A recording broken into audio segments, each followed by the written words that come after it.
Tonight, New York. It's an honor to be here. New York. President, sir. Two candidates hit the Big Apple on very different missions. Biden grabs cash with Barack, Bill, and Lizzo. Blame it on the goose, gotta blame it on my juice, baby. While Trump attends the wake for one of New York's finest. Geraldo with Who Won the Split Screen. Where's Diddy? The feds want the rap mogul's flight logs. Why we haven't seen them or him yet. And will his rap lyrics come back to haunt him in court? Well, I need me a girl to be true to me. Know about the game and know how it do to me. New questions. Your mama's out there. Hug your babies tight tonight, please. Police found Riley Strain's body without boots, pants, or even water in his lungs. How can they so quickly declare his drowning accidental? And play ball. It's opening day for baseball in America. And you probably didn't even notice. George Will on the disappearance of America's pastime. Do you want to know the terrifying truth? Or do you want to see me suck a few dingers? Dingers! Dingers! Start with breaking news at 7 p.m. Eastern, both here and in New York. Massive protests are underway right outside of Radio City Music Hall in New York City. These are pro-Palestinian protesters chanting in opposition of Israel's military campaign in Gaza. Inside Radio City Music Hall is President Biden, former President Barack Obama, and Bill Clinton holding a major fundraiser. A preview, perhaps, of the DNC in Chicago to come back to the protests and how the DNC, how the Democratic Party is being torn apart throughout the hour. With that, we welcome you to the fairest show on television. First tonight, America's value divide came into focus today. Sometimes it takes one day to solidify how we've all been feeling. We are no longer a red or blue country, even a liberal or conservative country. We are an elite versus everybody else country. Again, live pictures of Radio City Music Hall, where Joe Biden is going to raise $25 million for his reelection with former Presidents Barack Obama and Bill Clinton. He will appear alongside special musical guest Lizzo. We're going to get to the irony of Lizzo in a minute. So that's what's happening in Midtown Manhattan. Meantime, President Trump went to New York for the wake of an NYPD officer killed during a traffic stop. Jonathan Diller leaves behind a young wife and baby. This is the split screen. This is America's choice this year, partying with Lizzo and raising money versus paying respects to a fallen police officer. And to be fair, roughly half of America is going to vote for Biden, the other half for Trump. That's the divide in America, but it's not red-blue. Biden is a devout Irish Catholic, known by many as Scranton Joe. That is the working class image he portrays about being a union supporter and a proud, as he says, the most union supporting president, most pro-union president that's existed. Yet he's hanging out with America's elites, where a picture with the three presidents goes for $100,000, and Lizzo will perform. While Trump, the Upper East Side billionaire, went to a cop's funeral. That's America in 2024. Geraldo Rivera kicks us off tonight. Peabody Award-winning journalist, NewsNation contributor. Geraldo, it's good to see you. After today, thank you. After today, how can Democrats claim to be the party of working-class traditional Americans? Well, I think that's an excellent question. Before I answer it, if I may, I just have to tell you how disgusted and outraged I am by the murder of this heroic cop, a 31-year-old, as you noted at the top of the program, with a 1-year-old son, gunned down in a routine traffic stop. He goes up to a vehicle where you have two thugs sitting in a car in a Kia in a parking lot, or rather in a bus stop. The cop approaches and he gets shot for doing nothing but his job, asking them to step out because they were acting so suspiciously. So he gets cut down, he gets killed.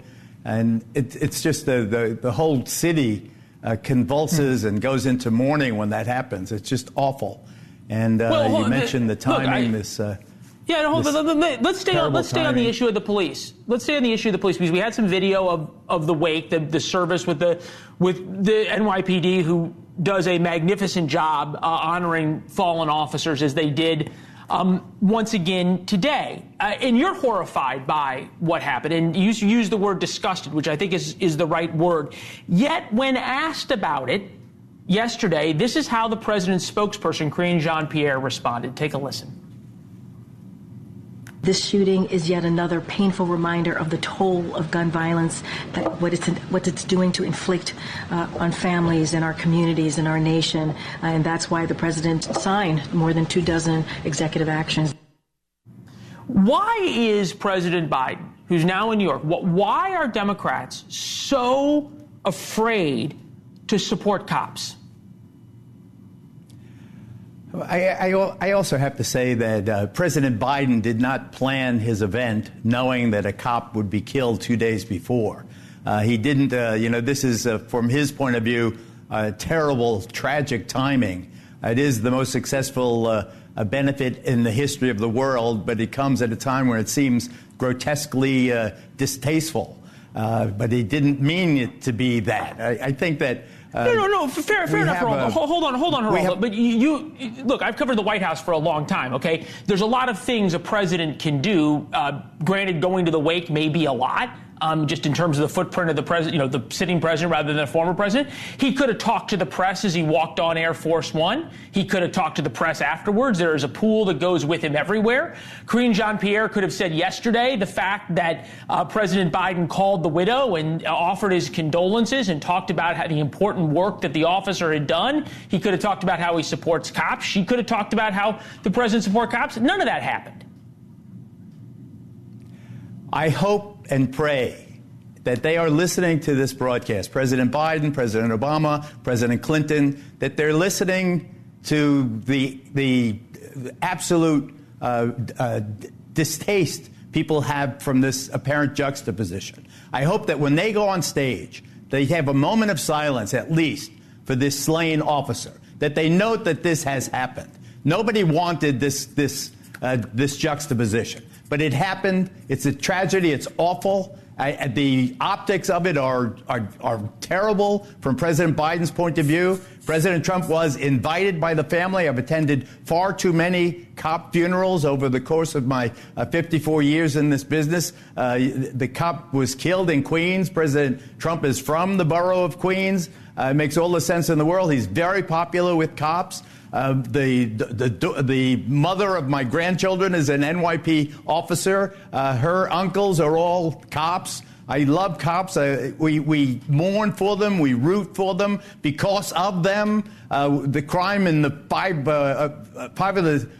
five of the seven most important crime categories are down in New York City, but the perception is in many people. I'm in Cleveland right now. The perception in New York City, though, is that the city is out of control. It's not true statistically, but there is a feeling of unease, people getting shoved onto the subway, a cop getting killed in broad daylight in Queens. I understand that. I hate that we make up this, the elites versus this or that, and I hope that these people, that these rich high rollers at Radio City tonight, that they understand that the town in which they are having this party, raising all these tens of millions of dollars, is a town that has now been afflicted by a terrible, terrible loss. And we should all mourn. This cop is all of our kids. He's 31-year-old. He's all of our kids. We love them. We send them our love. I refuse to politicize this. Well, you may not, but I think things are political. You want to take a bet on whether or not there's going to be a moment of silence? I think you get pretty long odds on that. I don't, because I fear that I will lose. I will not take the bet because I fear that they're not listening. I feel that they are too self-satisfied with the success of their event. But please, hear me. Mourn this cop, mourn his family, support cops. They support you. We'll get past this. And these scumbags that committed this awful crime, let the full wrath of the law fall on them. It's horrible. 21 prior arrests the shooter had. What the hell was he doing on the street? He has a. Well, he was on the street. Both of them had guns. He was on the street because of the policies in New York. because of the policies of Kathy Hochul, True. because of the policies of Alvin Bragg. And you True. said, you said True. it's elites versus everybody else, but that's how America's broken down right now. 74% of elites say they're improving their finances compared to just 20% of registered voters. 84% of elites approve of Biden's handling of the economy versus just 40% of registered voters. You better believe everybody in that fundraiser who's given $25 million to Biden's reelection feels pretty good about their fundraiser. So I'll start where I'll end where I started. How, after today, can Democrats claim to be the party of working class and traditional valued Americans? They better heed my warning. Mourn this cop or feel my wrath. This cannot go unheeded. You cannot let a cop be killed 10 miles from this event and just count the greenbacks. It's bigger than that. What do you want to run for, President Biden? You called the widow great. Everybody should be wearing a black band if they should give them out at that thing. This should be about. I've not heard that he called the widow at all. I said that he could have. That would be news if he had. Geraldo, thank you. I don't know. I hope. No, we look. I appreciate your passion and how you feel about officers. I think it's something we all feel right now. Thank you. Inside Radio City Music Hall, the festivities continue. We don't know exactly where in the program they are. We mentioned Lizzo is going to be performing. Her real name is Melissa Vivian Jefferson, 35 years old. Team Biden picked her because she's famous. And when picking her, they turned a blind eye to some serious allegations of sexual harassment against her staff, including allegations she made some attend live sex shows and allegedly encouraged them to engage in obscene acts with bananas. A judge recently said the lawsuit could continue. But Lizzo will be there, alongside Obama and Clinton. Attorney for Lizzo's former backup dancers who filed this lawsuit told NewsNation it's shameful that Lizzo would be chosen to headline an event like this and meet such egregious allegations. Without getting into the politics, I can't imagine why anyone would want Lizzo representing them in any way, given her reprehensible behavior. It's just a terrible look. It's kind of hard to argue with him, right? And that's the thing. The White House knows none of their friends in the media is going to care. Of course, if a man stood accused of such things, he would already be banished. But Lizzo's a black woman. Democrats made Al Franken resign from the U.S. Senate over an ill-advised picture where everybody was clothed, even wearing flak jackets. We started the show by talking about values. Elite values, progressive values versus traditional values. Traditional values say you don't make your staff do things with bananas. Progressive values say if you are the right race and especially the right gender and are politically useful, then your behavior doesn't matter. Next, the family of Riley Strain, the college student who disappeared after a night out in Nashville. Well, they thought the discovery of his body would bring them closure. It hasn't. Serious new questions about Riley Strain's death and how safe the streets of Nashville really are. Plus, why police aren't that curious. And Joe Rogan joins a growing chorus of critics of Israel's war against Hamas. Will they snatch victory away from Israel just as they look to finish the job?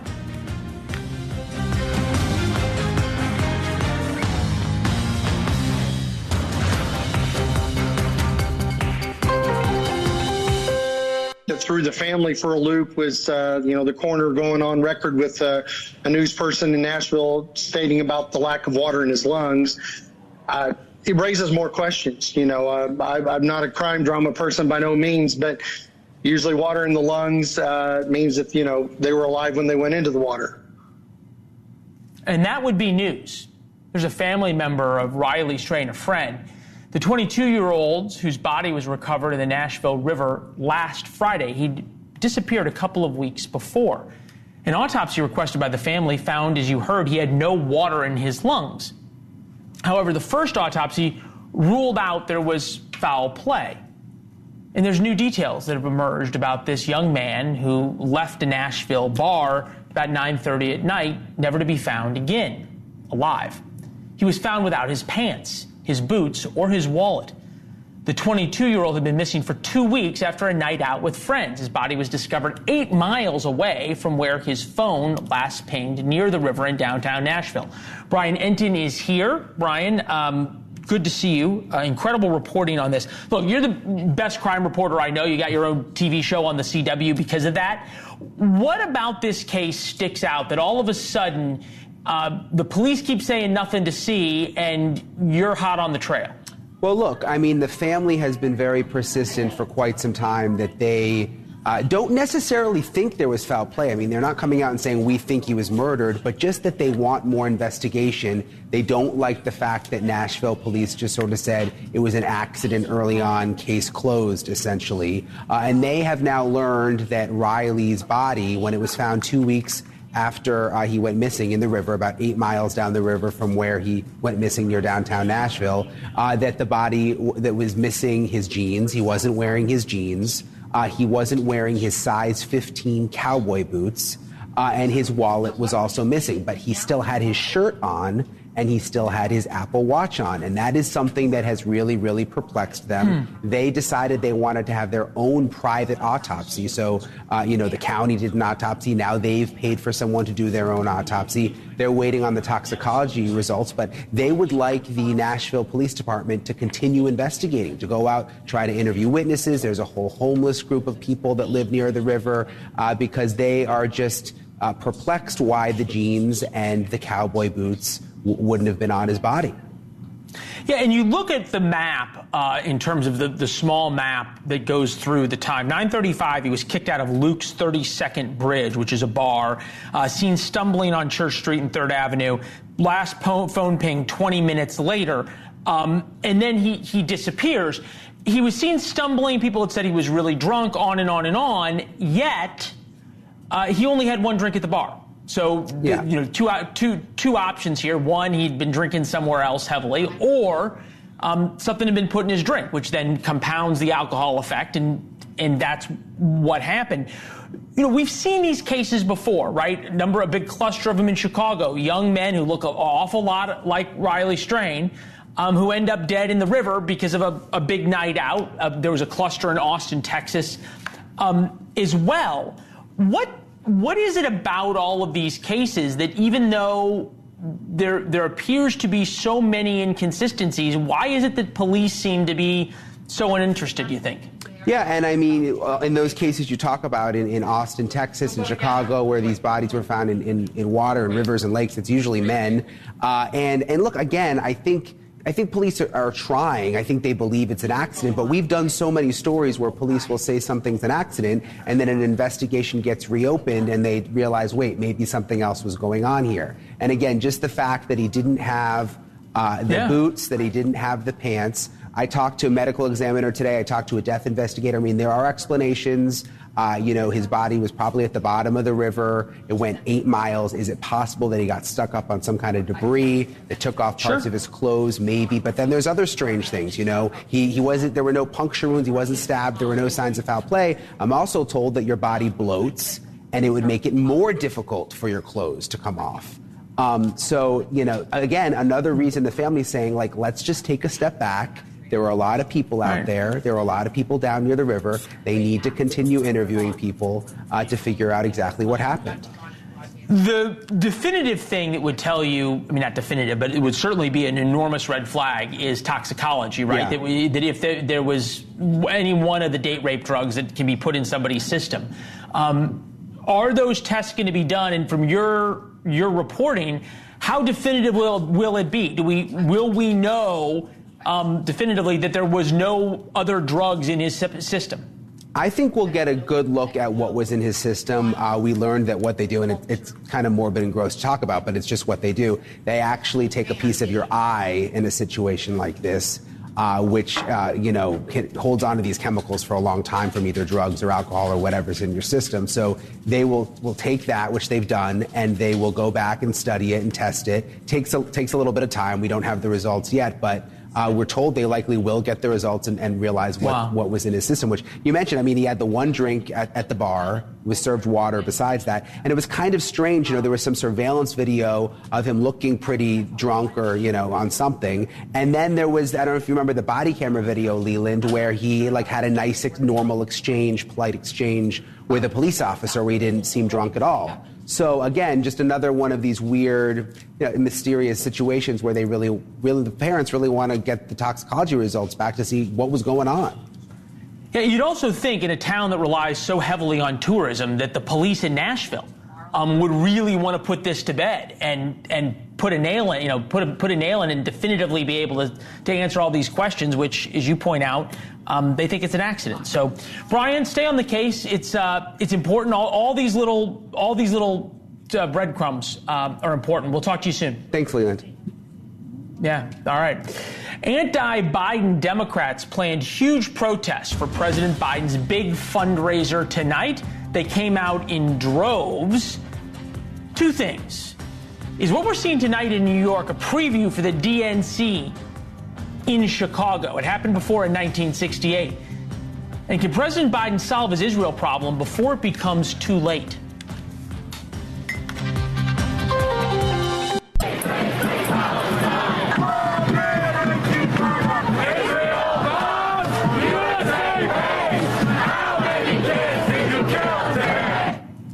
Massive groups of pro-Palestinian, pro-Hamas protesters gathered outside Radio City Music Hall in New York. They're chanting in opposition of Israel's military campaign in Gaza. Of course, inside Radio City Music Hall is President Biden, former President Barack Obama, and Bill Clinton holding a major fundraiser. Tonight, we have the clearest indication yet of the divide in the Democratic Party, a divide really in America. That Americans, despite everything that happened on October 7th, the killings, the rapes, the sexual assaults, the hostage-taking by Israel, that Americans at all no longer support Israel in its war against Hamas terrorists. We will get to the polling in a minute, but first you need to hear these comments from a very influential person in American politics, podcaster Joe Rogan. If you can't talk about that, if you can't say that's real, then you're saying that genocide is okay as long as we're doing it. And that is what we're saying. And if you're saying that from a perspective of someone who literally went through the Holocaust, or your people, your tribe, went through the fucking Holocaust, and now you're willing to do it? Okay. A lot of parts of that are demonstrably untrue, but that's Joe Rogan, who a lot of people in America listen to. Rogan's comments came in response to a new video that appears to show an IDF drone, as you can see, killing 4 unarmed Palestinians. The videos and others like it are the reason, obviously. And the Palestinians are quite good at putting out this kind of propaganda. It came out of Al Jazeera, which, well, there you go. Who knows if the video is accurate? Who knows what the Palestinians are doing? War is a messy business. But the public relations side of the war, Israel is losing badly in the United States, in a country that Israel really needs. 55% of the country, of America, now disapproves of the Israeli military campaign against Gaza. That's a 10-point swing from just a few months ago. Democratic strategist, NewsNation contributor Kurt Bardella is with us. Scott Trainer, head of data science for our partners at Decision Desk HQ. We're going to get to Dante from Barstool Sports in a little while on a different topic. Gentlemen, good to see both of you. Appreciate it. All right, Kurt, to you. Is the Democratic Party really being torn apart?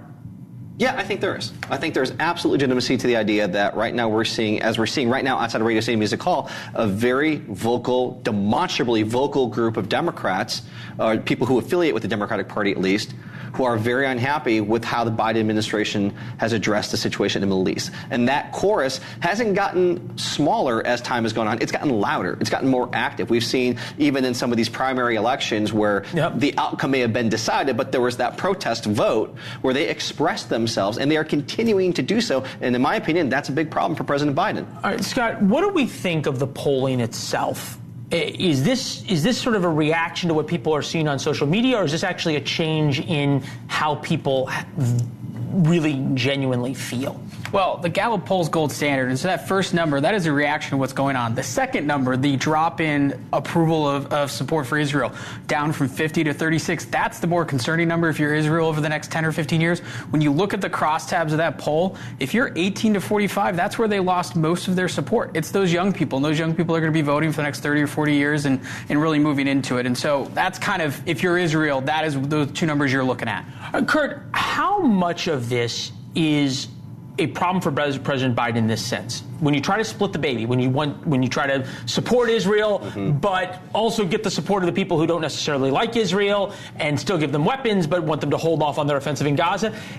When you try to have it both ways, you really have neither. Yeah, I think when you try to have it both ways, you lose both sides. And I think that's kind of what's happening right now. Both sides of his own party. Yes. And I think the challenge here is, especially, again, we have an election set up here where there are factions within both parties that are unhappy with their choice, but this is the choice that we have. So if you're President Biden and you are relying and counting on having the coalition that got you elected in 2020 to show up again in 2024, you cannot afford to alienate any part of that coalition. That could cost you dearly in November. This is a very vocal, very young, and again, the youth vote, it's kind of taken for granted sometimes the Democrats assume, they'll vote with us. We can't concede that they vote for Donald Trump. The issue, right, Scott, isn't whether or not they're going to vote for Donald Trump. It's whether they just stay home and don't vote at all. To that end, have we ever seen that happen? I guess 2016, maybe a little bit of people staying home rather than voting for Hillary Clinton? Yeah, 2016 is a perfect example. On the Republican side, we saw it a little bit in 2008, but 2016 is the perfect example. The turnout difference between 2016 and 2020 is massive, and that was largely due to enthusiasm around the candidate. One other thing I like to point out, at least on this issue in relation to the polling is an indication of enthusiasm and fundraising and things like that. And the Israel issue, whether you're pro against what's going on, pro against the Palestine, is a fundraising issue across the board. I found it interesting. Donald Trump last week really implored the Israelis to stop the war, which is different than his whole position in the last 2 years. Right. He's usually got his finger on the pulse of it, and there is that movement on the Republican side. So we have that sound. Take a listen. Yeah.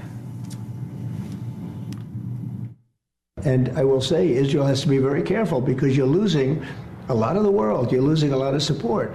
But you have to finish up. You have to get the job done.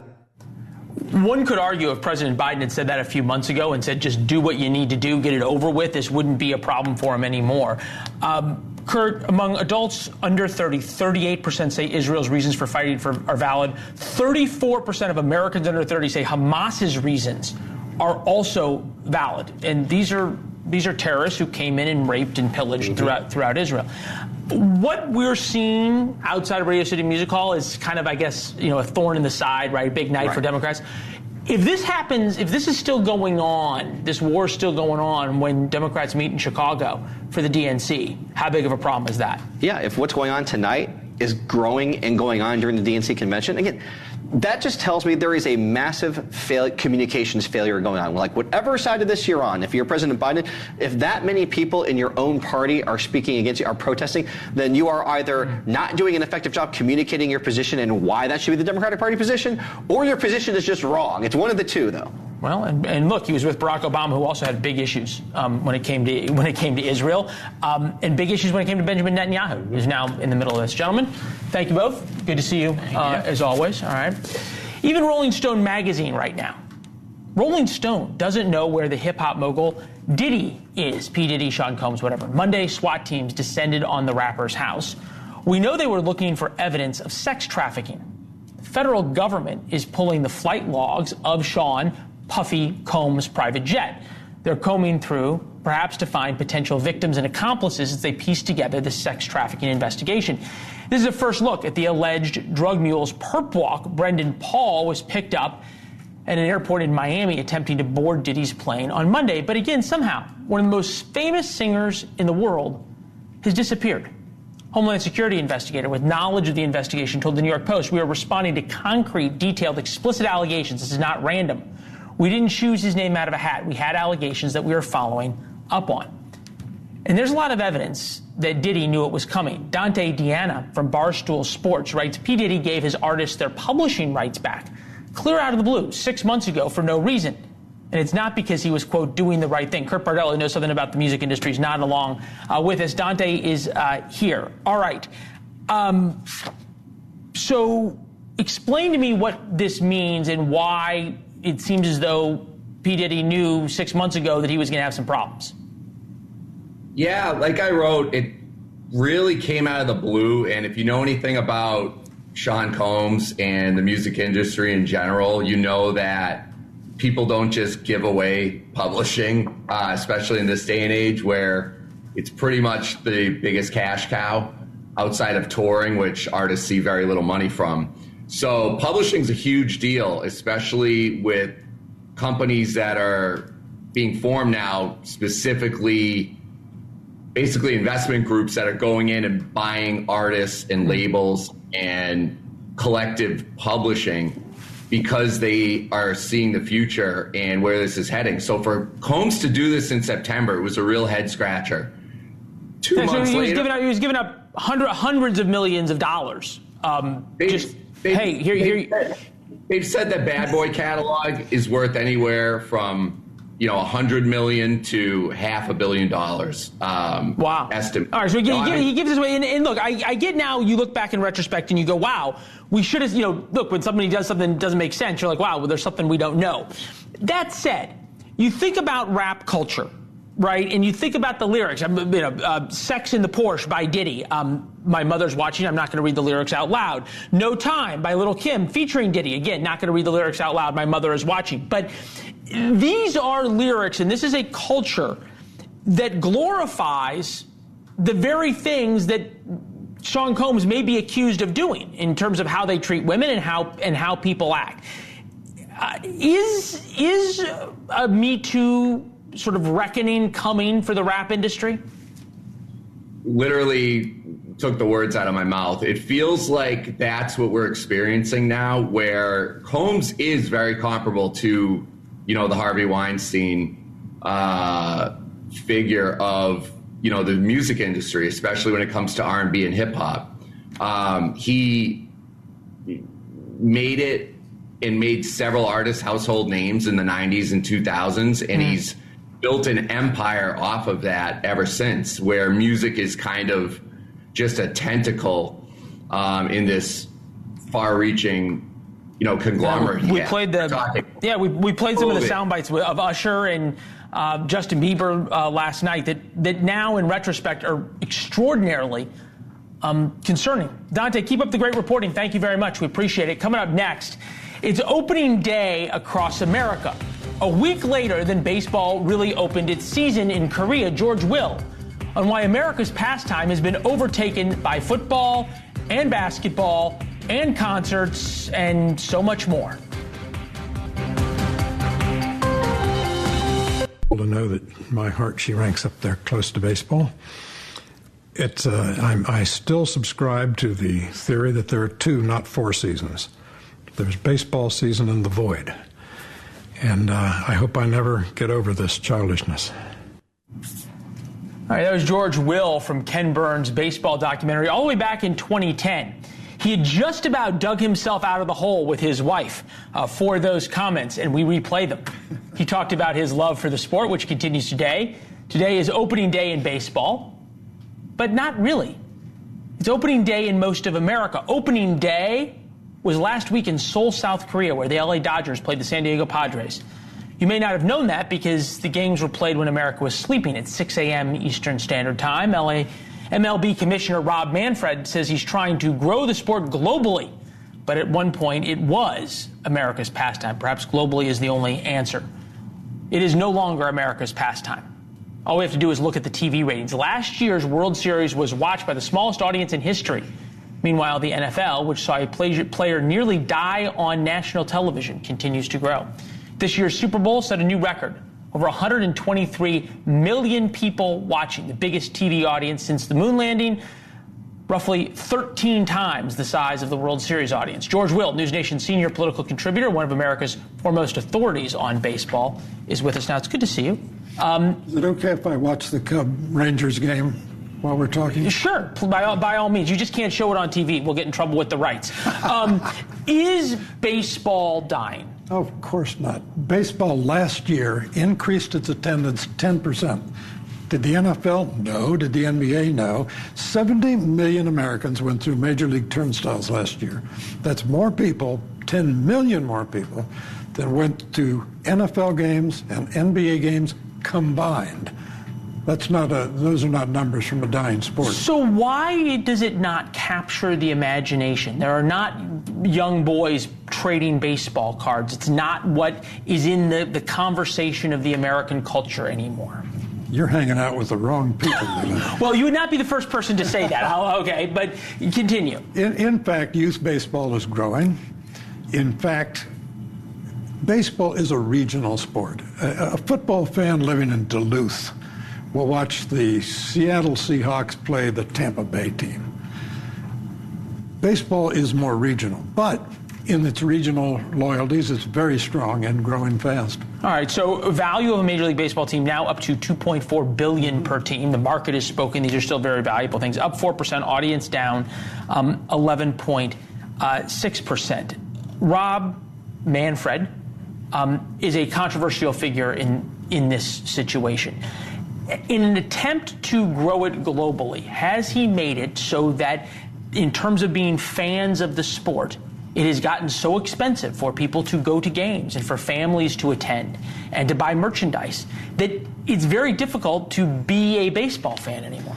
Have you tried to take a family of 4 to an NBA game recently or an NFL game? Baseball it's an expensive family outing, but it's a bargain compared to the other two sports.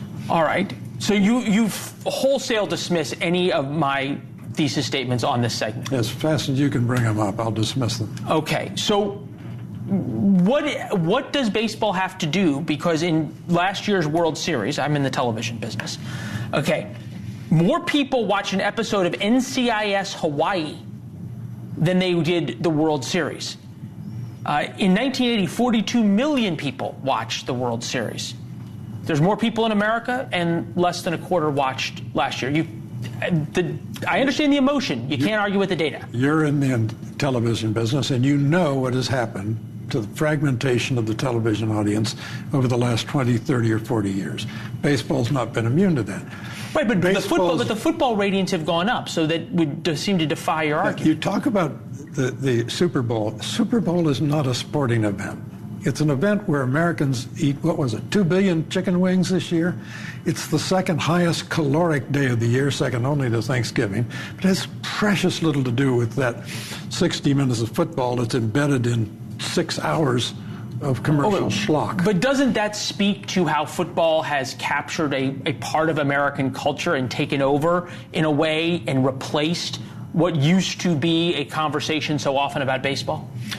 Unquestionably, baseball now exists in a much more competitive imbalance than it did when.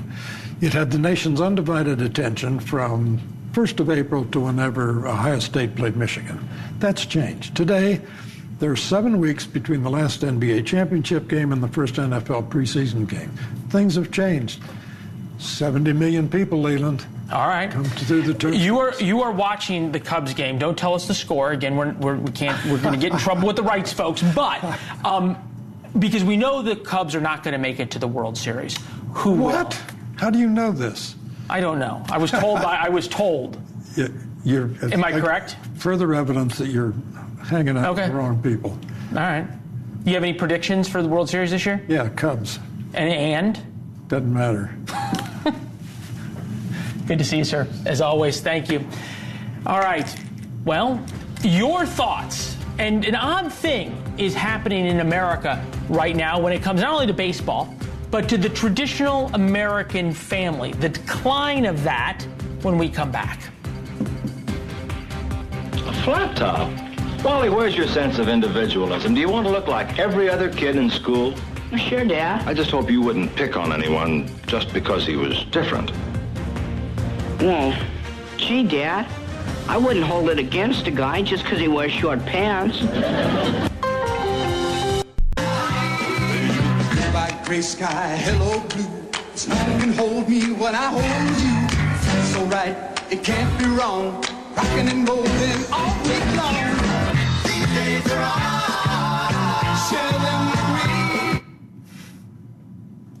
Few things say traditional American family like Happy Days or Leave It to Beaver. They personify the traditional values we talk about on the show, right versus wrong, rather than left versus right. Well, that world, right versus wrong, is dying. Kelly Maria Korducki just wrote in Business Insider, farewell and good riddance to the typical American family. Although it may be premature to declare the nuclear family officially over, the model is beginning, in her words, to look more like a fringe lifestyle than the bedrock of American society. Bob Morrissey, our senior producer, did just a little investigation about Kelly Maria, and her book, Hard to Do, popped up on Amazon. Quote, in Hard to Do, Kelly Maria Korducki turns a Marxist lens on the relatively short history of romantic partnership, tracing how the socioeconomic dynamics between men and women have transformed the ways women conceive of domestic partnership. The whole thing, though, about the dying traditional American family is something we need to examine. We're going to do that tomorrow in War Notes. A lot more on the end of the traditional American family and the war on the typical American family and values. There's a lot of data to support her thesis. You can subscribe for free at warnotes.com. It's our newsletter that comes out every day at 4 p.m. Eastern. You're going to get our thoughts on the most important issues of the day. You can reply there or on social media at Leland Vittert. Sharon writes, I'm very exhausted listening to people talk about RFK Jr. like he's not a serious candidate. What if all the people that say they don't want either Biden or Trump voted for Kennedy? I don't care if his VP pick is a political outsider. Where have all the other ones with experience gotten us over $3 trillion in debt? We do take RFK seriously. That's why we cover him and his effect on the race. The polls don't show him with a chance to win, and we have to cover that too. If you're talking about the national debt, right now that is $34.6 trillion, and increasing $1 trillion every 100 days.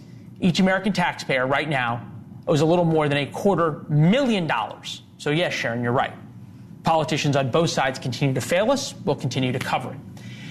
Danny Hurlburt writes on Instagram, excellent reporting on the Francis Key Bridge catastrophe. Been watching your show since the start. Keep up the great unbiased reporting. Danny, we appreciate your support. Be sure to tell your friends about NewsNation. Margie wrote on Twitter yesterday, I hope you're okay after talking about Diddy tonight. I hope they don't come after you. Margie, thank you. Appreciate your concern. I've had everybody from the president right on down come after me, including Muammar Gaddafi at one point. It's part of the job. In fact, people coming after you is the only way you know you are actually doing the job. And if people on both sides are coming after you, well, then all the better. That's it. That's what we are about. Being fair and fearless. We will continue to do it. We continue to appreciate you watching. It's the only reason that makes what we are doing worthwhile. With that, I will turn it over to my good friend Chris Cuomo from New York. A lot more on Sean Diddy Combs and why it's such an important story for us to stay on.